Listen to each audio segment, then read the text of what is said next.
हरिनाम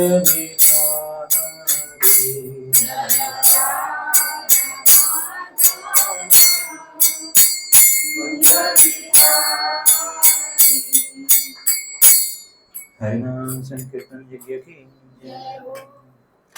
ओम ज्ञानतिमिरान्धस्य ज्ञानाञ्जनशलाकया चक्षुर्मीलितं येन तस्मै श्रीगुरवे नमः। नमः ॐ विष्णुपादाय कृष्णप्रेष्ठाय भूतले श्रीमते भक्तिर्वेदान्त स्वामिनीति नामिने। नमस्ते सरस्वती देवे गौरवाणी प्रचारिणे निर्विशेष शून्यवादी पाश्चात्यदेशतारिणे। जय श्री कृष्ण चैतन्य प्रभु नित्यानंद श्री अद्वैत गदाधर श्रीवासादि गौरभक्तवृंद। हरे कृष्णा कृष्ण कृष्ण हरे हरे हरे राम राम राम हरे हरे। हरे कृष्ण। तो आज हम चर्चा करने वाले हैं श्रीमद् भागवतम से। श्रीमद् भागवतम का स्कंद 11 और अध्याय 9 जिसका शीर्षक है पूर्ण वैराग्य, और श्लोक संख्या 3 और 4 पर चर्चा करेंगे।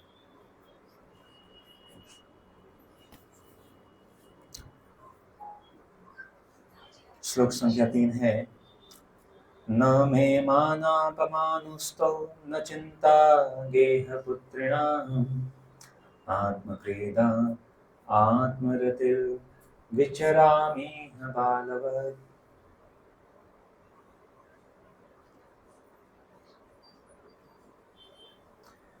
पारिवारिक जीवन में माता पिता सदैव अपने घर, अपने बच्चों तथा अपनी प्रतिष्ठा के विषय में चिंतित रहते हैं,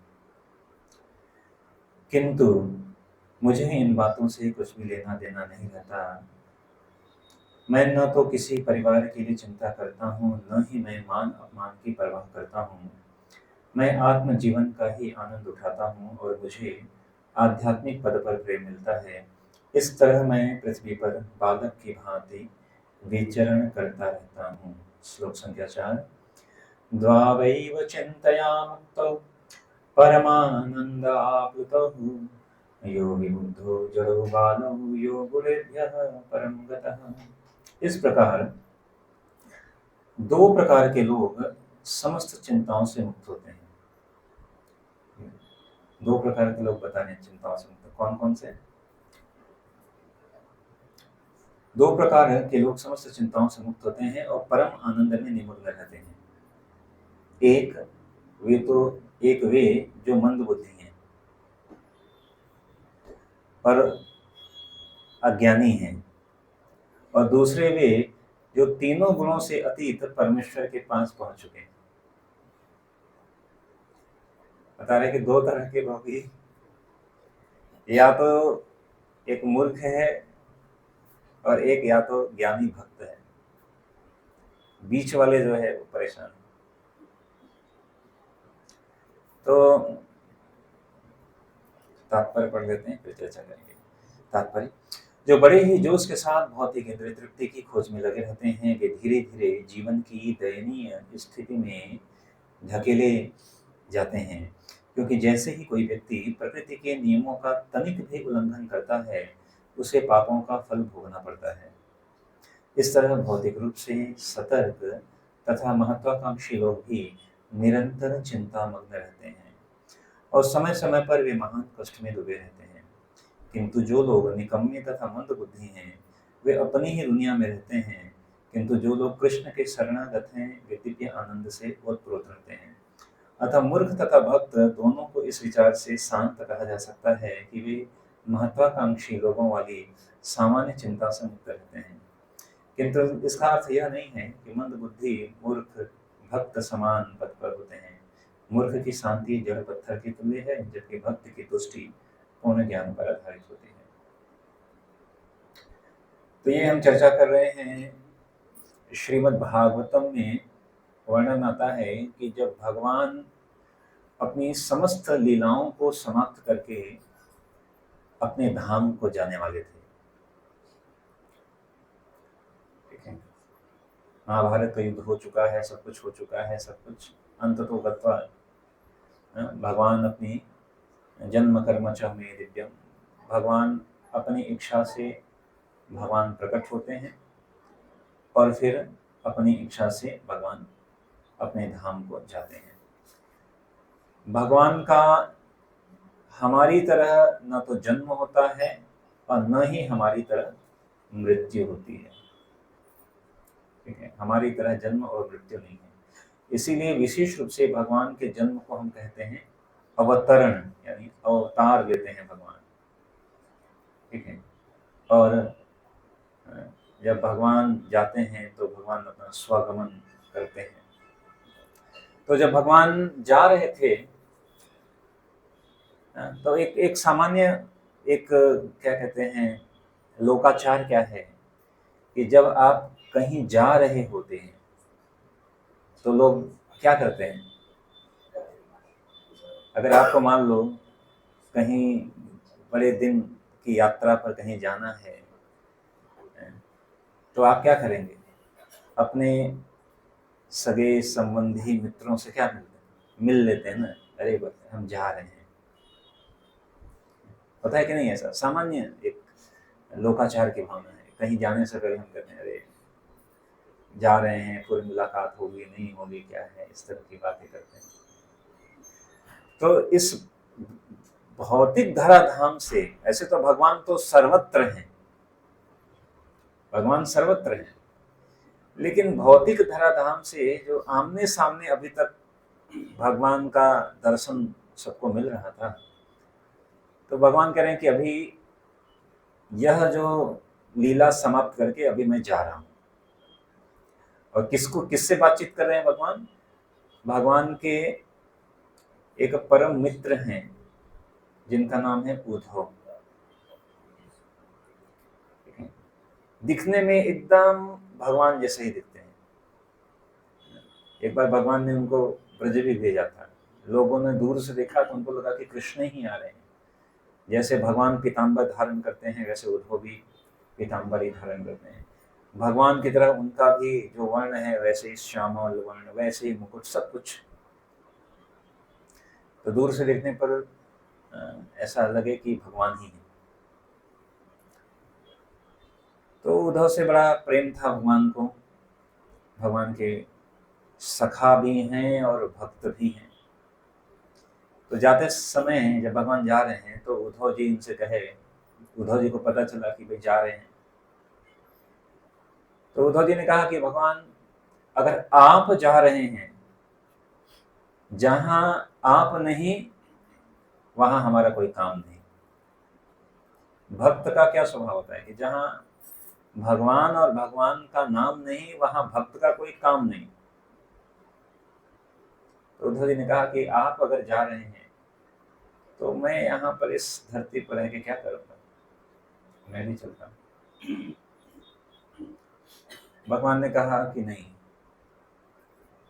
मैं तो जा रहा हूं लेकिन कुछ चीजें अभी मैं आपको कुछ दायित्व देकर जा रहा हूं कि भाई आप भी कुछ करो। और भगवान ने उद्धव जी को कहा कि देखो आप संन्यास ग्रहण कर लो और यात्रा करो और लोगों को उपदेश दो। तो उद्धव जी कहते हैं कि ठीक है, लेकिन पहले आप मुझे उपदेश दीजिए। तो जाने से पहले भगवान कृष्ण उद्धव जी को उपदेश देते हैं और उपदेश देते हुए ये बताते हैं कि कैसे इस संसार में रहना कैसे है। और इस उपदेश को देने के लिए भगवान उद्धव को एक कथा बताते हैं कि एक समय की बात है कि एक राजा थे जिनका नाम था राजा ययाति। उनके पुत्र थे महाराज यदु। और महाराज यदु यदु भी भगवान बहुत अच्छे राजा भी थे, भगवान के बड़े भक्त थे। तो उनको एक बार एक जो है एक ब्राह्मण मिले, और वो अवधूत थे, अवधूत ब्राह्मण थे। अवधूत ब्राह्मण मतलब एक तरह से मतलब ऐसे ही घूमते, कहीं भी ऐसे घूमते जा रहे हैं। तो बता रहे हैं कि अवधूत ब्राह्मण को जब महाराज यदु ने देखा तो उनको बड़ा सत्कार किया, आदर किया, बिठाया और उनसे कहा कि भाई हमारे लिए कुछ उपदेश दीजिए। तो अवधूत ब्राह्मण ने महाराज यदु को उपदेश दिया। तो श्रीमद् भागवतम के 11वें स्कंद के 7वें अध्याय से लेकर 7, 8, 9 3 अध्यायों में यह अवधूत ब्राह्मण ने जो महाराज यदु को उपदेश दिया वो बताया गया है, और यही चीज भगवान कृष्ण उद्धव को बता रहे हैं। तो अवधूत ब्राह्मण ने बताया कि मैंने 24 गुरु बनाए, 24 टीचर अलग अलग जगहों से। तो उन 24 गुरुओं में से आज हम एक की चर्चा कर रहे हैं। तो उन्होंने बताया कि उन्होंने एक बालक को भी अपना गुरु बनाया, छोटे बालक को। तो अवधूत क्या थे कि वो कहीं भी जाते थे और वो किसी भी चीज को, यहाँ तक कि अवधूत ब्राह्मण जो है ना एक वेश्या को भी देखकर उससे भी ज्ञान प्राप्त कर लिया और कहा कि ये मेरी गुरु है, ऐसा। तो अलग अलग गुरु बनाया, तो उसमें एक गुरु बनाया एक बच्चे को, तो उसी का वर्णन कर रहे हैं। तो यहाँ पे बताया जा रहा है कि तो ये कहानी के पीछे का स्टोरी पता चल गया। अब यहाँ पे आ रहे हैं। तो अवधूत ब्राह्मण क्या कह रहे हैं कि देखिए, सदैव माता पिता सदैव चिंतित रहते हैं अपने बच्चों के लिए, घर के लिए, घर कैसे चलेगा, अपनी प्रतिष्ठा के लिए। अवधूत ब्राह्मण कह रहे हैं कि देखिए मेरा तो कोई घर ही नहीं है, वैसे ही घूम रहा हूं, मुझे इन सब से कुछ लेना देना नहीं, मैं किसी परिवार के लिए भी चिंताग्रस्त नहीं हूं। न तो मैं इसलिए चिंता हूं कि मुझको मान मिले, सम्मान लोग मेरा करें, और न ही मुझे ये चिंता है कि कोई मेरा अपमान करे। और मैं मान अपमान, हार जीत, लाभ हानि, इन सब द्वंद्व से ऊपर हूं। गीता में भगवान ने कहा कि यह भौतिक जगत कैसा है, द्वंद्व है। द्वंद्व का मतलब होता है दो, ठीक है। हिंदी में हम कहते हैं हर सिक्के के दो पहलू होते हैं। तो वो दो पहलू कौन कौन से हैं? हर सिक्के के दो पहलू का मतलब हर जगह, मतलब हर किसी भी चीज में दो दो चीज होंगी, दो बात होंगी। इसी तरह हर द्वंद्व है। अगर दिन है तो, अगर हार है तो, अगर सम्मान है तो, ठीक है, सुख है तो कोई ऐसा है जो कहेगा कि नहीं बस सुख ही सुख है, मेरे जीवन में केवल सुख है। या कोई ऐसा भी नहीं कह सकता कि मेरे जीवन में केवल ही दुख है, आज तक कोई सुख मुझे मिला ही नहीं। ऐसा हो सकता है कि दुख की अधिकता हो सकती है, लेकिन कुछ न कुछ सुख भी हुआ ही हो। तो ये भौतिक जगत ऐसा ही है, जन्म है तो मृत्यु, द्वंद्व। और जब तक इस भौतिक जगत में रहेंगे, इस द्वंद्व में रहेंगे। आध्यात्मिक जीवन बताता है कि भाई एक ऐसा भी जगत है जो कि इस द्वंद्व से ऊपर है। द्वंद्व से ऊपर होने का मतलब कि एक ऐसा जगत है जहां पर केवल सुख ही सुख है, दुख नहीं है। केवल लाभ ही लाभ है, हानि नहीं है। केवल मान ही मान है, अपमान नहीं है। केवल जीवन ही जीवन है, मृत्यु नहीं है। तो ऐसा संसार, वो संसार क्या है? भगवान का धाम। कोई कहेगा कैसे पता आपको, देखा है क्या आपने? ठीक है, तो पता कैसे है? तो 3 तरह से पता किया जाता है। आध्यात्मिक चीजें आंखों से नहीं पता की जाती हैं, आध्यात्मिक चीजें कानों से देखा जाता है। हियर फ्रॉम ईयर, ठीक है, सीन फ्रॉम ईयर कहते हैं। हम केवल कानों से सुनते ही नहीं हैं, आध्यात्मिक जीवन में हम कानों से देखते भी हैं। And seen from ear, that is sincere. Sincere वो है जो कि कानों से देखता है। कई बार जैसे लोग प्रश्न करते हैं ना कि अरे दिखाओ भगवान कहाँ है, दिखाओ। तो पहली बात कि अगर भगवान अगर सामने भी आ जाए तो पता कैसे चलेगा आपको? आप सोचोगे कि रामलीला वाला नौटंकी वाला कोई आ गया हो, कैसे पता चलेगा? तो भगवान को कैसे देख सकते हैं? भगवान को कानों से देख सकते हैं, मतलब शास्त्र के चक्षु से देख सकते हैं। शास्त्र बताते हैं। तो तो ये अवधूत ब्राह्मण जो है ऐसे ही हर जगह घूम रहे हैं, कह रहे कि मैं पूरे पृथ्वी पर ऐसे घूमता रहा हूं और घूमकर मैंने देखा कि इस संसार में केवल 2 ही व्यक्ति हैं जो चिंताओं से मुक्त हैं। एक है छोटे बालक, उनको कोई चिंता नहीं है, घर में खाने को है नहीं है उनसे कोई मतलब नहीं, आनंद से खेल रहे हैं। चिंता कौन कर रहा है? परिवार के माता पिता चिंता कर रहे हैं कि कल क्या बनेगा, कल क्या खिलाएंगे नहीं खिलाएंगे। बच्चों को चिंता नहीं है, वो आनंद है। जैसे ही वह शैशव अवस्था समाप्त होगी तो फिर वो भी चिंताओं में ग्रस्त हो जाएंगे। तो कह रहे हैं कि एक तो जो अज्ञानी है, मतलब ये ज्ञान प्राप्त नहीं हुआ है, छोटे बालक जैसे अबोध हैं, तो उनको कोई बड़ा महत्वाकांक्षा नहीं है कि अभी हमको जो है बड़े होकर जॉब करना है, पैसा कमाना है, बंगला खरीदना है। उनको उतना उससे फर्क नहीं, उनको है कि बस खेलने से मतलब है। ठीक है, शैशव अवस्था, क्रीड़ा अवस्था। तो एक तो वो आनंद में है और दूसरा कहा, दूसरा वो आनंद में है जो वास्तविक रूप में इस द्वंद्व से ऊपर जो है, उनको भी, साधु को कोई चिंता नहीं है, भक्त को कोई चिंता नहीं है। और दूसरा कहा मुझे कोई चिंता नहीं है, चिंता से मुक्त है। तो अब प्रश्न है कि लेकिन इन दोनों को हम एक प्लेटफॉर्म पर नहीं रख सकते कि दोनों बराबर है, नहीं। तो भक्त जो है वो चिंता से मुक्त क्यों होते हैं? श्रीमद् भगवद गीता में 14वें अध्याय में एक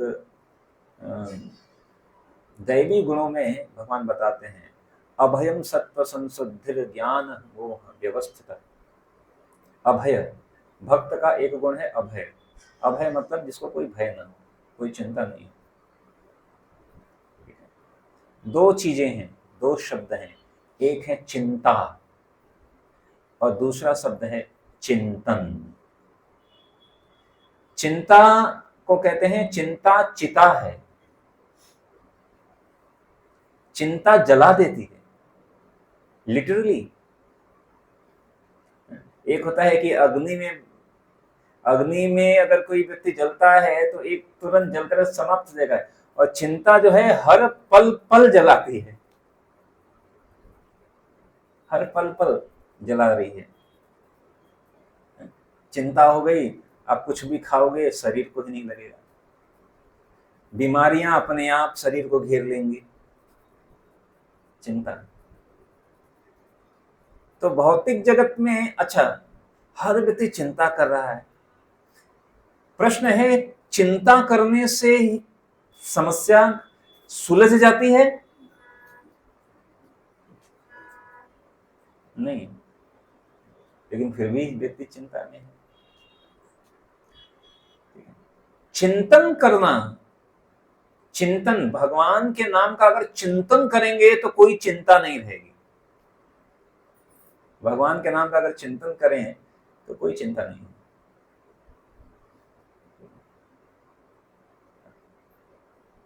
तो ये बता रहे हैं अवधूत ब्राह्मण कि वो चिंतन कर रहे हैं, भगवान के नाम का चिंतन कर रहे हैं। और प्रमाण क्या है? अनेकों अनेकों प्रमाण है, अनेकों अनेकों प्रमाण है कि भक्त को कोई चिंता नहीं होती। मैं कई बार बता भी चुका हूँ, फिर से एक स्टोरी बताता हूँ। महाभारत के युद्ध में एक दुर्योधन ने एक दिन भीष्म पितामह के पास गए और भीष्म पितामह को बोला कि पितामह, आप जो है बहुत पक्षपात करके युद्ध कर रहे हो। तो एक क्षत्रिय को अगर कोई कहे कि आप युद्ध ठीक से नहीं कर रहे हो, जैसे एक टीचर को कोई बोले कि तुम ठीक से पढ़ाते नहीं, टीचर को एकदम ऐसा लगेगा क्या बात कर रहे हो। ऐसे अगर एक क्षत्रिय को अगर कोई कहे कि तुम युद्ध ठीक से नहीं कर रहे हो, तो क्षत्रिय को एकदम उसके लिए अपमानजनक बात है।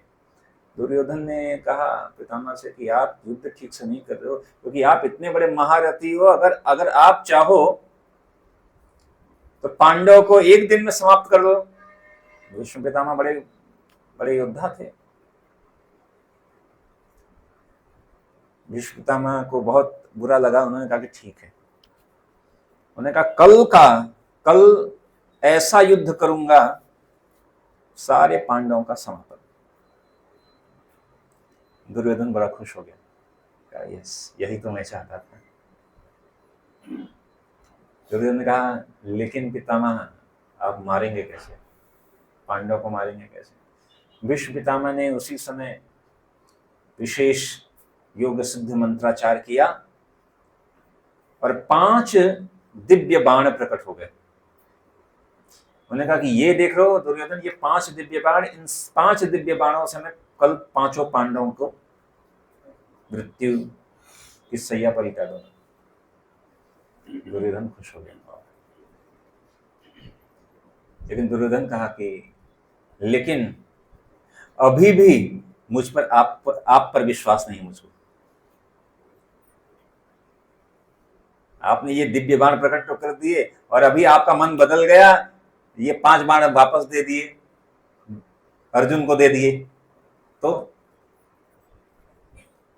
दुर्योधन ने कहा कि ऐसा करिए पितामह, ये 5 बाण मुझको दे दीजिए, मैं इसको रखूंगा और कल सुबह जब युद्ध शुरू होगा तो मैं ये 5 बाण आपको दूंगा और इन 5 बाणों से 5 पांडवों का समापन। विष्णु ने कहा ठीक है, ले लो, दे दिया। दुर्योधन बड़ा खुश 5 बाण लेकर सहर्ष आ रहा है कि बस कल तो खत्म, युद्ध खत्म, मैं राजा बन जाऊंगा। आग आराम से अपने शिविर में बैठकर सो रहा है, आनंद मना रहा है सबके साथ। सब लोग इधर उधर, अच्छा पांडवों के शिविर में वहां पे सब लोग सो रहे हैं, रात्रि को निश्चिंत होकर सो रहे हैं। केवल एक ही व्यक्ति है जो सो नहीं रहा है। अभी मैंने बोला, हमारे लिए बोला कि हमको चिंता नहीं करना है, हमको चिंतन करना है। लेकिन वहां शिविर में सारे सब लोग सो रहे हैं, केवल भगवान कृष्ण जगे हुए हैं। अब भगवान कृष्ण चिंतन के जगह पे चिंता में है।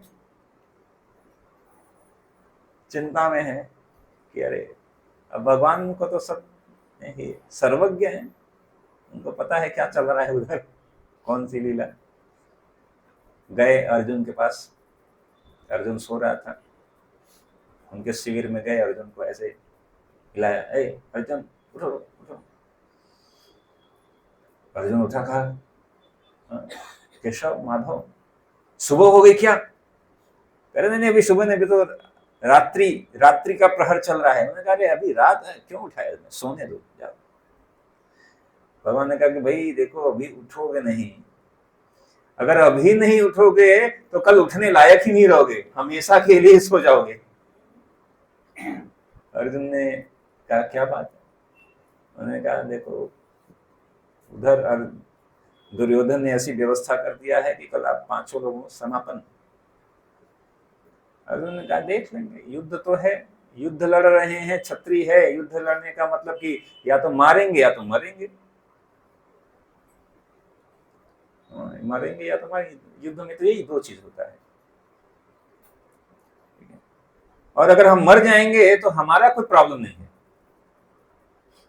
मर गए, लेकिन लोग कहेंगे कि कृष्ण के होते हुए पांडव, कहेंगे तो मेरा बदनामी नहीं होगा।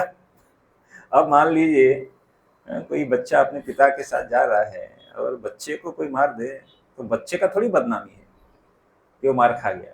मार की बदनामी होगी कि पिता के रहते हुए कि हिम्मत कैसे हुई कि बच्चे को कोई हाथ लगा दे।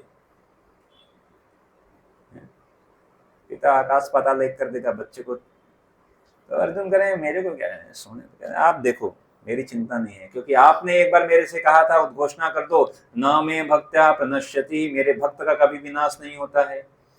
तो अब आपकी चिंता है कि आप देखो मरना है तो ऐसे तो मरना ही, मर जाएंगे, लेकिन आप देखो भगवान कह रहे क्या, एक अर्जुन सो गए, भगवान और परेशान, अरे क्या है। फिर वो गए, जाकर माता द्रौपदी के पास गए, माता द्रौपदी को उठाया, ए सखी उठो। माता द्रौपदी उठी, क्या बात है? उन्होंने कहा अभी अगर सोई रही तो कल के दिन का सौभाग्य नहीं रहेगा तुम्हारा। द्रौपदी उठी, ने कहा फिर करना क्या है बताइए। भगवान ने उनको योजना बताई। अब योजना, पहले क्या था कि युद्ध में अलग अलग जो शिविर होते थे, रात में लोग आपस में एक दूसरे जाते आते रहते थे। उस समय कोई ऐसा नहीं कि रात में देखा मार दिया, या किसी के परिवार वालों को देखा उसको मार दिया। ये ऐसा युद्ध नीति से युद्ध चलता था। तो भगवान ने योजना बनाई, तो द्रौपदी महारानी को एक सामान्य वस्त्र पहनाया और उनको कहा जाओ भीष्म पितामह के पास जाकर उनको प्रणाम करके आओ। एक सामान्य वस्त्र पहन लेना और यहाँ तक लंबा घूंघट डाल लेना कि चेहरा ना दिखे, और जाकर प्रणाम करके आओ। तो वैसे ही द्रौपदी महारानी ने जो है एक सामान्य सैनिक की स्त्री वधु जैसे वस्त्र पहनती है, वो वस्त्र पहन के गई और जाकर प्रणाम किया भीष्म पितामह को। भीष्म पितामह जो है ध्यान कर रहे थे, उन्होंने देखा, उन्होंने सोचा कि कोई स्त्री, कोई सैनिक की स्त्री है, आई है प्रणाम करने आई है, अपने पति की रक्षा के लिए आशीर्वाद लेने आई है। तो भीष्म पितामह ने कहा परम अखंड सौभाग्यवती भव। जैसे आशीर्वाद दिया, तुरंत द्रौपदी महारानी ने घूंघट निकाला और कहा अभी आपने आशीर्वाद दिया अखंड सौभाग्यवती का, और कल हम इसी सौभाग्य को मारने जा रहे हो आप। अब ये आशीर्वाद दे रहे हो कि वो क्या, अभी ये आशीर्वाद दे दिया तो कल मारोगे कैसे? अगर मारोगे तो ये आशीर्वाद गलत होगा। तो भीष्म पितामह बड़े चिंतित हो गए। उन्होंने कहा कि ये कलाबाजी तुम्हारी नहीं है। उन्होंने कहा कृष्ण कहाँ है? भगवान पीछे शिविर में दरवाजे के पीछे छिपे हुए थे, देख रहे थे क्या चल रहा है। अच्छा, इधर इन्होंने द्रौपदी महारानी को भेजा और दूसरी तरफ जाकर भीम को बुलाया। भीम को कहा कि आज तुमको दुर्योधन के पास जाना है। भीम ने कहा यस, जाकर अभी मार के आता हूं। करे नहीं अभी मारने नहीं जाना है, रात है अभी। भीम की बात होती, भीम तो दुर्योधन तो एकदम आपस में, अभी तो रात्रि है, तुमको जाना है और मांगने जाना है। भीम तो बड़े कहे मैं मांगने, अब तो बिना युद्ध के। उन्होंने कहा नहीं वो वाला नहीं। उन्होंने सब पूरा हिस्ट्री बताया, ऐसी ऐसी बात है, विशेष दिव्य बाण है, जब तक वो दिव्य बाण रहेंगे दुर्योधन के पास आप लोग युद्ध नहीं जीत सकते। मैंने कहा कि करना क्या है? उन्होंने कहा यार मैं आपको याद दिलाता हूँ, आपको ऐसे मांगना नहीं है। एक बार जब अज्ञातवास के समय दुर्योधन और उसके सारे जो मित्र हैं वो लोग एक गए थे बाहर आखेट के लिए, वन में गए थे। अब दुर्योधन तो दुर्योधन ही है, वहां पर जो कबीले थे, कबीले के जो सरदार थे उसकी बेटी थी, वो बहुत सुंदर थी, तो दुर्योधन ने उसके साथ जो है कुछ छेड़खानी की। कबीले वाले बड़े सब लोग मिलकर दुर्योधन और सबको जो है बंदी बना दिए, और बंदी बनाकर उनको पंचायत बिठाया कि इनको मृत्यु दंड देंगे। सबको बंदी बना दिया, उसमें कर्ण भी था। कर्ण को भी वो उन्होंने उन सब ने परास्त कर दिया, और कर्ण जो है मतलब घायल हो गए और ऐसे हो गए थे। तो उनमें से ही दुर्योधन के 100 भाइयों में से एक भाई जो था वो बच गया था। वो बच के भाग गया, भाग कर जाकर पास में पांडव लोग थे, उनको जाकर युधिष्ठिर महाराज को मिला, कहा कि बचाइए, नहीं तो अभी दुर्योधन को मार देंगे। युधिष्ठिर महाराज धर्मराज थे, उन्होंने कहा, उन्होंने भीम और अर्जुन को भेजा कि जाओ। भीम अर्जुन ने कहा अच्छा है, अभी मर जाएगा, खत्म, किस्सा ही खत्म। उन्होंने युधिष्ठिर महाराज ने कहा नहीं। उन्होंने कहा पहली बात कि अगर कोई मदद मांगने आए तो हमारा कर्तव्य है कि उसकी मदद करना, और दूसरा कि वो हमको भाई मानता है या नहीं मानता है, लेकिन हम तो उसको, वो हमारे भाई हैं, हम तो ये मानते हैं। तो और अगर भाइयों का झगड़ा है तो हम आपस में निपटेंगे, कोई तीसरा अगर आकर कोई उसका लाभ उठाए तो हम नहीं। तो भीम अर्जुन गए और जाकर कबीले वाले को कहे कि दुर्योधन को छोड़ दो, अगर नहीं छोड़ोगे तो हम सबको मार देंगे। कबीले वाले ने कहा कि ये तो अन्याय है। फिर उन्होंने दुर्योधन और इनके सब भाइयों को कहा कि तुम लोग क्षमा मांग लो, और वो ऐसे करके कुछ करके उन्होंने दुर्योधन को बचा दिया। अब दुर्योधन जब बच गया, अब गुस्सा भी हुआ, उसने कहा इससे अच्छा तो मैं मर जाता, कि भीम ऊपर से भीम आकर मेरे को बचाए, इससे अच्छा तो मैं मर जाता। मतलब उसको बड़ा एम्बेरसमेंट हुआ, लज्जा हुआ कि भीम के हाथों में, भीम मेरे को बचाने आया। परम दुश्मन आकर कोई बचा दे, कह रहे मैं तुमको जीवन दान दे रहा, जाओ। तो इतना वो उसको लज्जा आई, इतना लज्जा आई कि अब सोचा अभी क्या करूं मैं इससे उबरने के लिए, और उसको दिखाना था कि मैं कोई बड़ा व्यक्ति हूं। उसने कहा भीम आज तुम्हारे इस कृत्य से मैं बहुत प्रसन्न हूं, मैं तुमको मांगो जो वरदान मांगना है, तुम वरदान मांगो। भीम ने, अर्जुन ने कहा कि भाई हम तो भैया ने बोला था तब बचाने आए थे, नहीं तो हम तो आते भी मन में सोचा हम तो आते ही नहीं, लेकिन भैया ने बोला था इसलिए आए थे बचाने। दुर्योधन जो है गर्व से अहंकार से कराया वरदान मांगो, वरदान मांगो। तो मैंने कहा भाई हमें तो कुछ नहीं चाहिए, बड़े भाई ने बोला तो हम आ गए। और ठीक है, तुम अगर कहते हो तो समय आने पर मैं मांगूंगा, ये कहकर बात खत्म, रफा दफा हो गई। अब भगवान ने याद दिला कर, याद है भीम, दुर्योधन ने बोला था वरदान दूंगा, और तो उस समय क्या बोला था कि समय आने पर कभी जरूरत होगी तो मांगूंगा, आज जाओ वो वरदान मांगो। इधर दुर्योधन तो बड़ा जश्न मना रहे थे कि आज आनंद मना रहे थे कल पांडव का, तब तक उन्होंने देखा कि भीम, दुर्योधन बड़ा गर्व से कहा अरे भीम, वो तो सोचे कि भी कल तो मरने वाले, करे अगर तुम चाहते हो, भीख में मांगने आए हो, तो मैं भीख में तुमको हस्तिनापुर दे देता हूं। भीम ने कहा कि युद्ध शुरू होने के बाद क्षत्रिय फिर जो है भीख नहीं मांगता है, हम युद्ध करके लेंगे हस्तिनापुर। मैंने कहा लेकिन मैं आपको एक बात याद दिलाना चाहता हूं कि कुछ समय, बहुत उस समय की याद है जब हम अर्जुन और हमने आपको बचाया था, जब तुमको पशुओं की तरफ बांध दिया गया था। तो भीम को याद, जब दुर्योधन कह रहे हाँ हाँ, नहीं बताओ कि क्या करना है, कहते तुमने एक वरदान कहा था देने को, कहा बताओ क्या चाहिए। उन्होंने कहा जो 5 बाण छिपा के रखा है वो दे दो। अब दुर्योधन ये सुनते ही सोचने लगा कि पहली बात इनको बाणों के बारे में पता कैसे चला, ये तो केवल भीष्म पितामह और मेरे अलावा, मतलब इतना वो था कि उसको किसी पर विश्वास नहीं था, भीष्म पितामह और दोनों, बस का मुझे और भीष्म पितामह के अलावा किसी को नहीं पता है। लेकिन अब बात आ गई थी अहंकार पर, तो न चाहते हुए भी भीम को, अरे दुर्योधन को 5 बाण देने पड़े भीम को।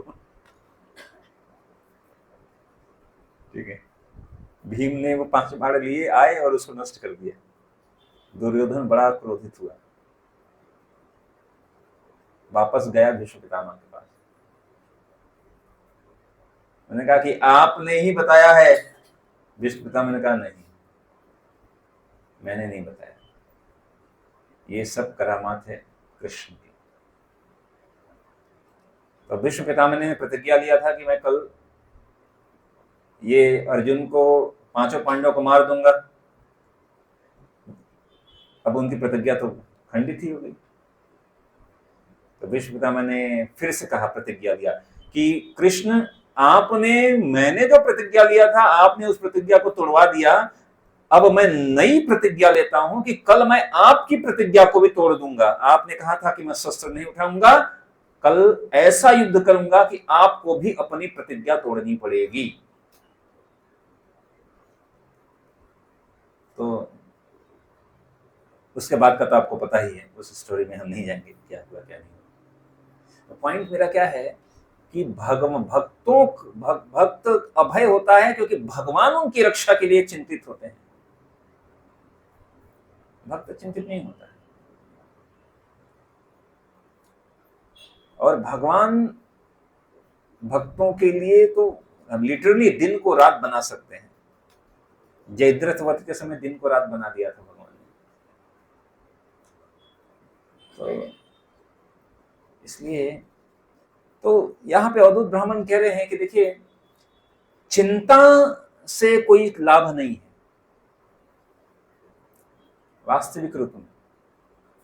हम चिंतित रहते हैं, लेकिन चिंता का समाधान, सारे चिंताओं का समाधान केवल भगवान के पास है। कई बार लोग पूछते हैं कि क्या हम केवल भगवान का नाम लेंगे तो क्या हमारा पेट भर जाएगा? मैंने कहा हाँ, हमारा भर रहा है पिछले 15 सालों से। 15 सालों से हम जॉब पे नहीं गए, तब भी भर रहा है। 20 करोड़ के घर में रहते हैं और 2 सालों के बाद वो 65 करोड़ के घर में रहेंगे, नया मंदिर बन रहा है। तो इसलिए अवधूत ब्राह्मण ऐसे घूमते थे, उनको कोई चिंता नहीं है। सम्मान अपमान कोई भी करे, देखिए हमें कोई थोड़ा सम्मान देगा तो अच्छा लगता है, अगर कोई थोड़ा अपमान कर देगा तो पूरे दिन रात 24 घंटे सालों साल हम सोचते रहेंगे उसने ऐसा कैसे बोल दिया मेरे को। हमारा अहंकार, हमें लगता है कि हम कुछ हैं, ये सब इधर ही रह जाना है। आज समझ लो कि 2025 है, 2025, 2125 सन 21, आज से 100 साल के बाद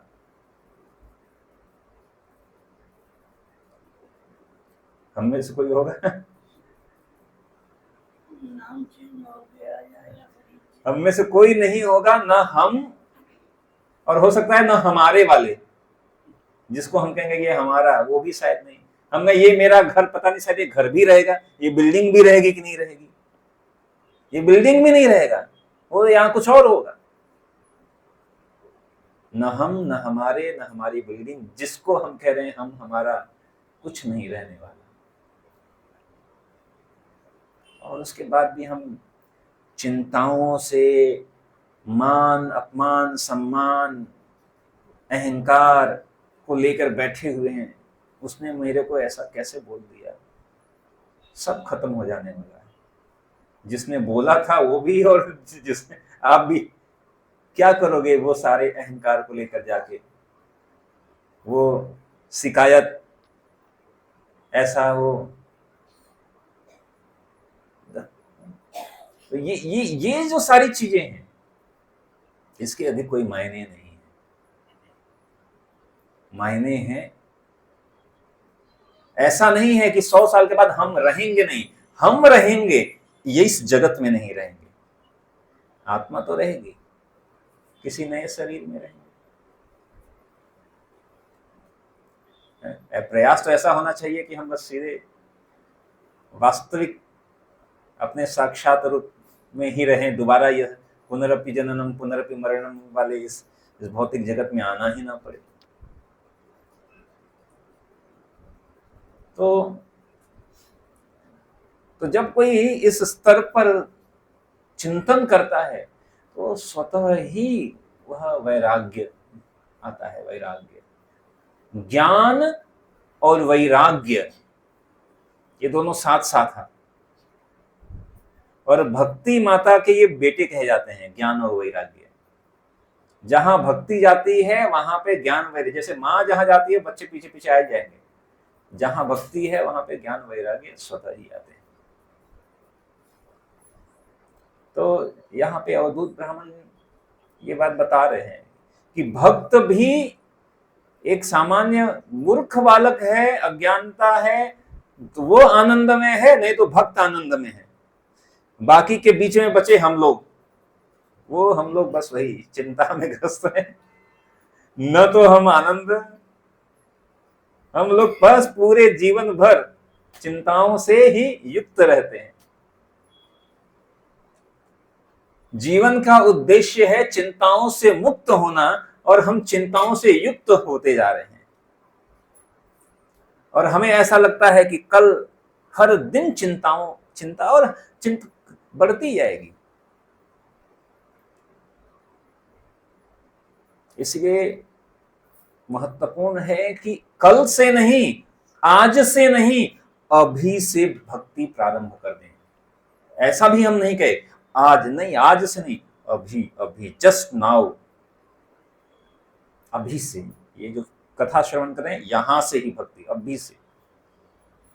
हम कल करेंगे, कल आएगा क्या ये भी नहीं पता, आज तक तो आया नहीं। किसी की हमारी उम्र 35 साल, 40 साल, 50 साल हो गई, वो कल नहीं आया आज तक।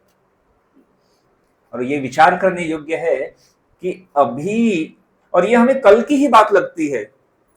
ये हम बच्चे थे, स्कूल जाते थे, कॉलेज जाते थे,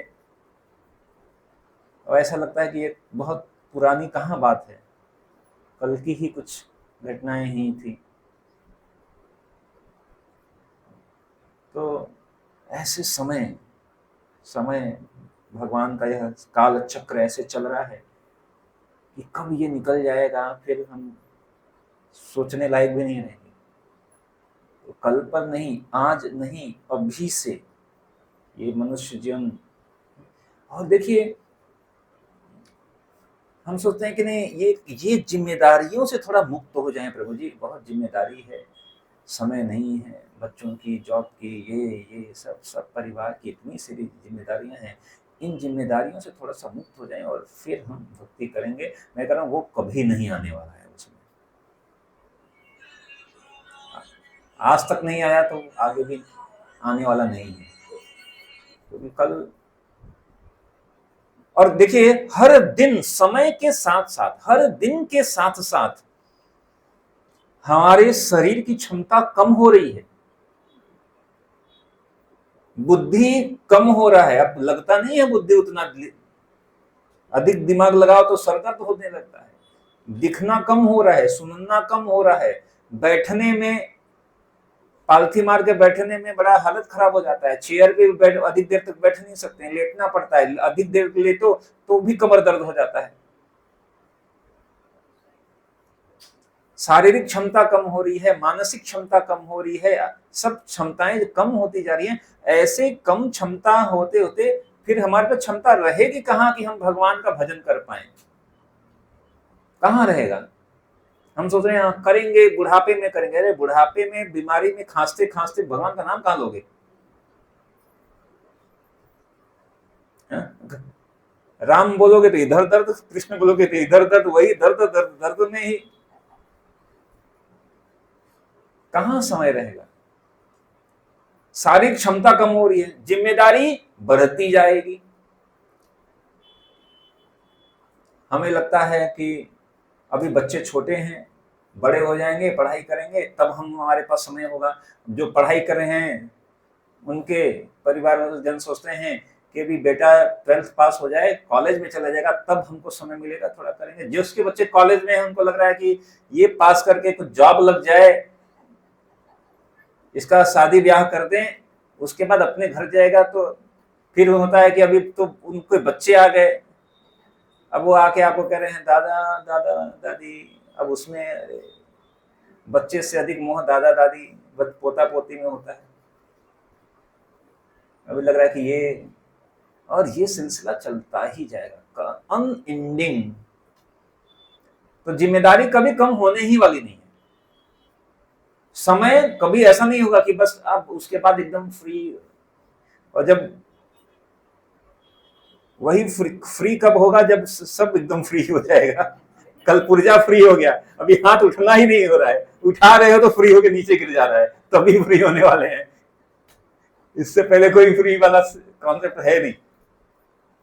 तो ये बात कहना ही नहीं है या विचार कि कल कभी समय मिलने वाला नहीं, नहीं मिलेगा। आज तक किसी को भी नहीं मिला। आज नहीं, अभी से उसको इम्प्लीमेंट अभी से हमें करना पड़ेगा।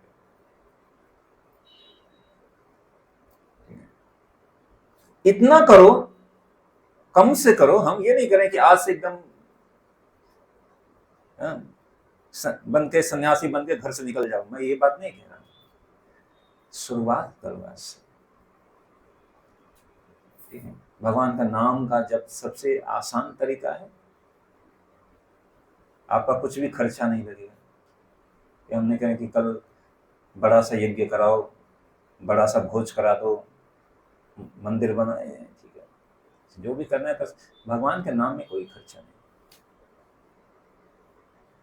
कहीं भी किसी समय किसी से पूछना नहीं है, मुहूर्त आदि इत्यादि।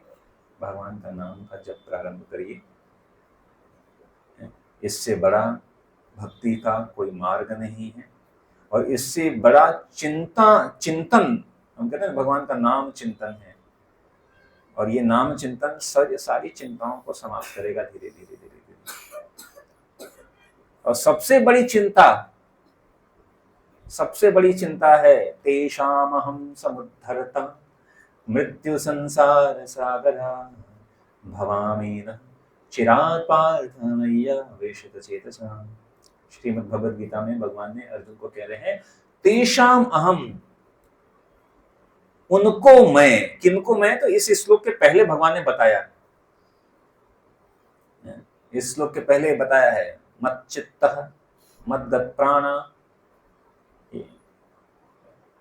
जिनका चित्त भगवान में ही लगा है, जो भगवान के प्राण। तो कह रहे ऐसे लोग जो मेरे भक्ति में लगे हैं, तो भगवान कह रहे तेषाम, हम उनके लिए मैं बन जाऊंगा समुद्धरता, उद्धारक बन जाऊंगा, उद्धार करने वाला।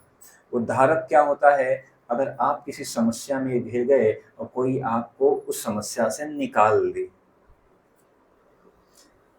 भगवान ने कहा अर्जुन, इस संसार में अनेक और लोग भी हैं उद्धारक। कोई आपका मित्र है, आप समस्या में गए, आपके मित्र ने आपको निकाल दिया। क्या कि ये सब तो है, लेकिन इन सारे समस्याओं में सबसे मैं सामान्य उद्धारक नहीं हूं, समुद्धरता, सबसे बड़ा उद्धारक। सबसे बड़ा उद्धारक क्या करेगा? सबसे बड़ी समस्या से निकालेगा हमको। और इस भौतिक जगत की सबसे बड़ी समस्या क्या है? मृत्यु संसार सागरा। मृत्यु कौन है? जो आपको मृत्यु रूपी सागर से निकाल सकता है। मतलब मृत्यु से कौन बचा सकता है? आप कहेंगे कि सबको तो लेकिन मरना ही है, ठीक है। तो मरना इस शरीर का है, और वास्तविक रूप में ये गीता हमें बताता है आर्ट ऑफ डाइंग, कैसे मरना है। ऐसे मरो कि दोबारा जन्म न लेना पड़े इस शरीर में, क्योंकि दोबारा जन्म लिया तो दोबारा मरना पड़ेगा। ये साइंस है। तो गीता बताता है ऐसे मरो कि आगे दोबारा शरीर, फिर कैसा शरीर मिलेगा? आध्यात्मिक शरीर, सच्चिद आनंद युक्त। तो भगवान कह रहे हैं कि मैं हूं समुद्धरता मृत्यु संसार सागर, भवामी यानी बन जाऊंगा, न चिरात समय नहीं लगाऊंगा, मैया वेशित चेतसाम जिनका चित्त मेरे में लगा है, जिनका चित्त, लेकिन शर्त क्या भगवान ने बताया? मैया वेशित, मई आवेशित चित्त चेतसाम, जिनका चित्त यानी जिनका मन हृदय मेरे में लगा है। तो सारा चीज भगवान कह रहे हैं कि मैं मृत्यु संसार सागर से बचाऊंगा, सब चीज से बचाऊंगा, चिंता मत करो। इस संसार में सबसे बड़ा भय का कारण है मृत्यु, उससे भी बचा लूंगा, लेकिन शर्त क्या है? उनको बचाऊंगा जिनका चित्त मेरे में लगा है।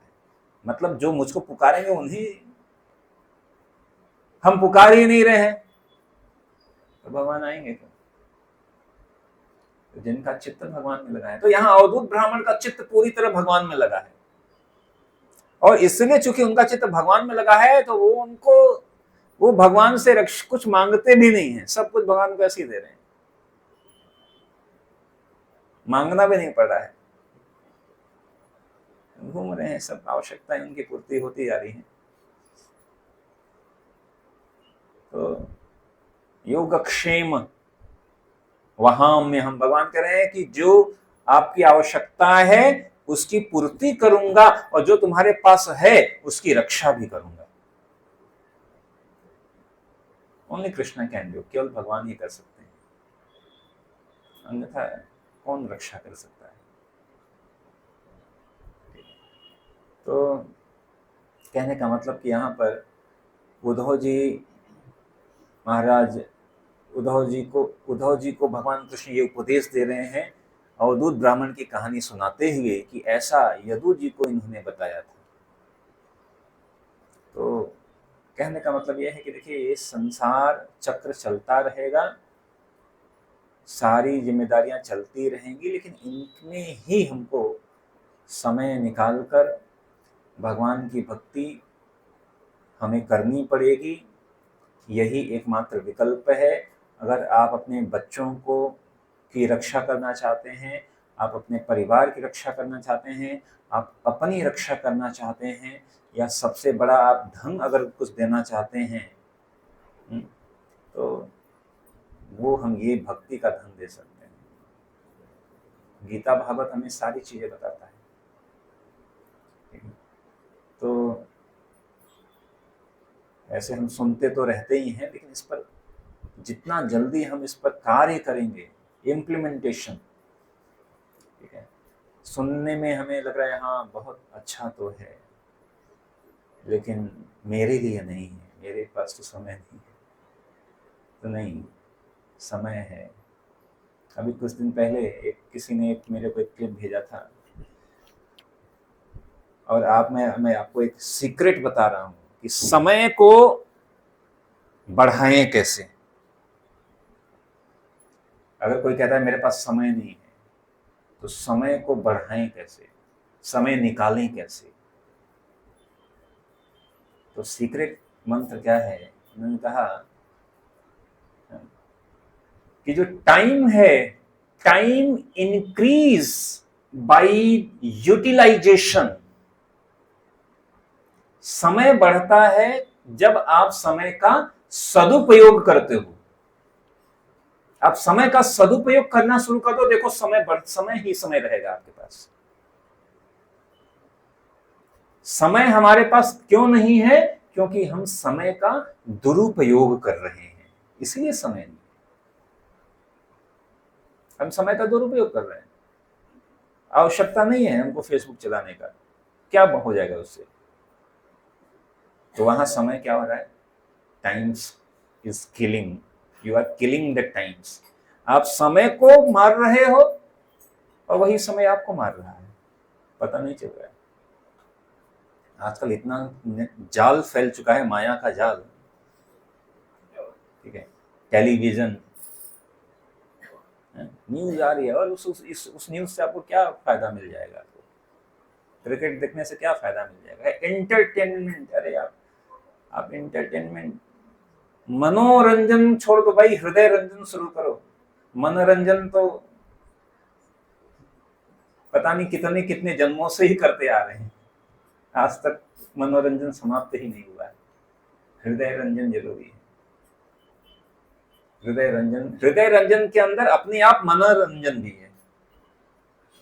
आनंद, हृदय अगर आनंद में रहेगा तो मन का भी आनंद उसके अंदर ही है, आ जाएगा आपका। लेकिन हम चूंकि समय का ये एकदम, आप देख लेना,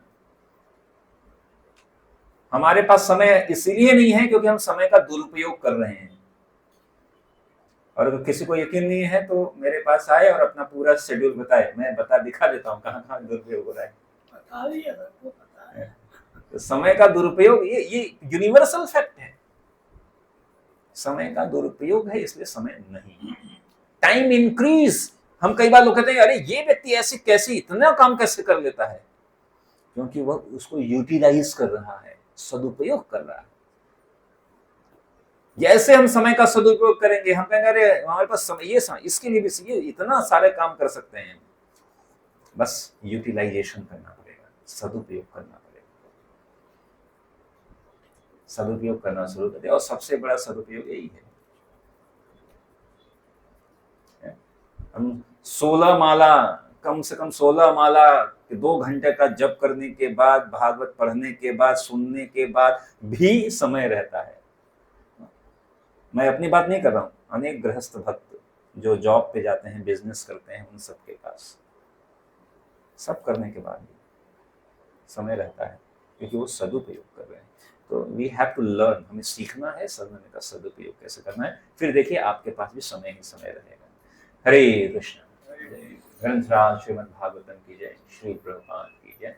अभी आज कुछ प्रश्न नहीं लेंगे क्योंकि समय अधिक हो गया है, तो आप सभी के लिए प्रसाद की व्यवस्था है।